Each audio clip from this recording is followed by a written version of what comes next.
Today, we're going to begin by talking about symbols and how they play a role in Aboriginal art. So, first, let's start talking about that first word. What is a symbol? Think about things that you see in your everyday life, maybe when you're walking around or you're in your car, maybe going home. What could be a symbol? What is a symbol? When I start thinking about that, my mind goes to things sort of like a stop sign because I notice the shape, I notice the color, and it represents something. It's telling me to stop. I notice things like an exit sign because it's indicating where there's an exit in case of an emergency or just for everyday purpose. I think about things like a traffic light. When I notice there's a green light, it means something completely different than when there's a yellow light or red light. And I also think about things like our GCDS logo, right? It represents our school, it represents Tiger Pride, and what we stand for as a community. And I wanted to talk to you about symbols in terms of Aboriginal art because the Aborigines, who are Australia's Indigenous people, really used symbols in their artwork to represent and sort of tell stories. So we're going to look at a couple pieces of Aboriginal art, and I want you to take a moment and notice anything in those images that you think might be a symbol and what could it represent, right? We know that a symbol is something that is representing something else. So let's take a look at our first one. Here's our first image. So take a moment, notice what are some things that are happening? What do you find interesting? What sort of grabs your attention? What do you see? What do you notice? I noticed that there's these figures on here. There's 5 of them, right? And they sort of look like they have a little face on there, an eye, nose maybe. So it could be telling a story about a family. But these long sort of shapes on the top of their heads, if that is a head, might remind us of something else. Maybe they're bunnies. Maybe there's another creature. Maybe they're not even people at all. Let's take a look at another. What do you think different shapes in here represent? What do you think these are right here? These red and black shapes. What are these pebbles looking things, right? It could be sort of telling you a story about a trail.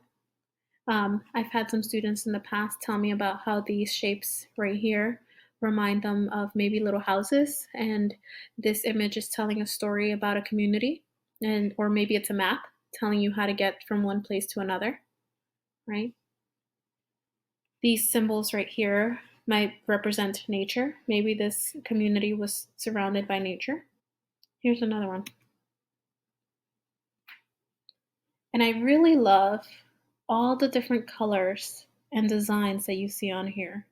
If you haven't noticed, Aborigines people really enjoyed using circles and lots of little detail in their artwork. So you're going to notice that if you take a closer look, a lot of their designs are made up by small little dots that are put together.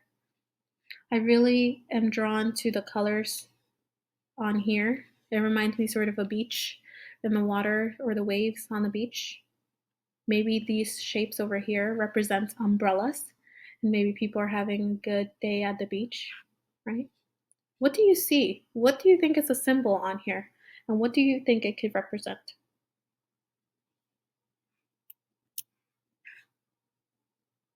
So now that we've talked a little bit about Aboriginal art, we are going to create our piece inspired by the Aboriginal art we saw and figure out a way to incorporate symbols. So the first thing you're going to want is to make sure that you have a paper and a pencil. And actually, this is a little large for what I want to do. So I'm going to actually fold it in half, just like so. And you can figure out if you have scissors at home, you can use scissors to cut it down. If you don't have scissors, you can simply fold, press down, open it up, fold the other way, press it down, and if you keep doing this, eventually your paper is going to be able to be torn down the center if you just sort of gently pull it apart.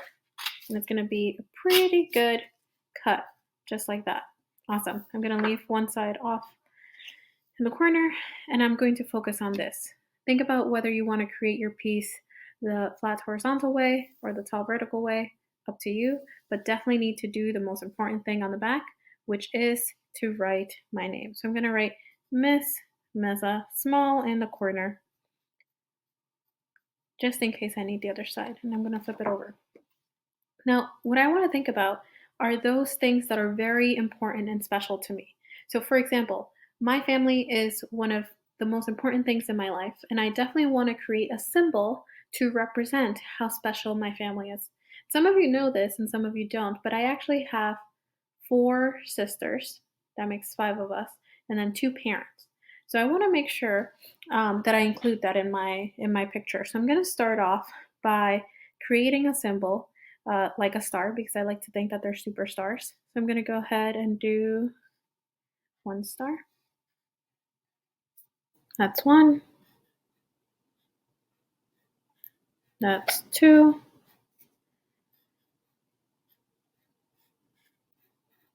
That's three.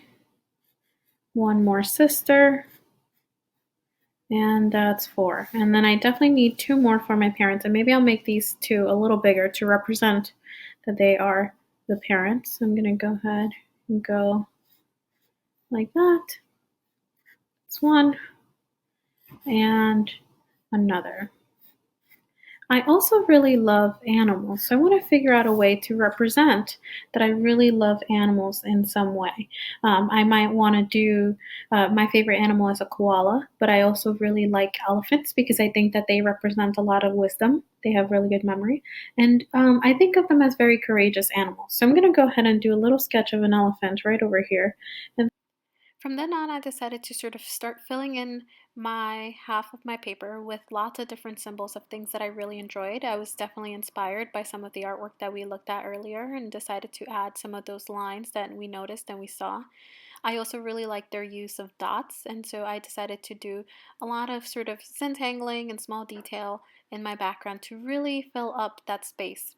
Later on, you're going to get to see that I added some trees because I really like nature and really took the time to fight the white on all of my background. I'm super excited for you all to try this. Look forward to seeing yours.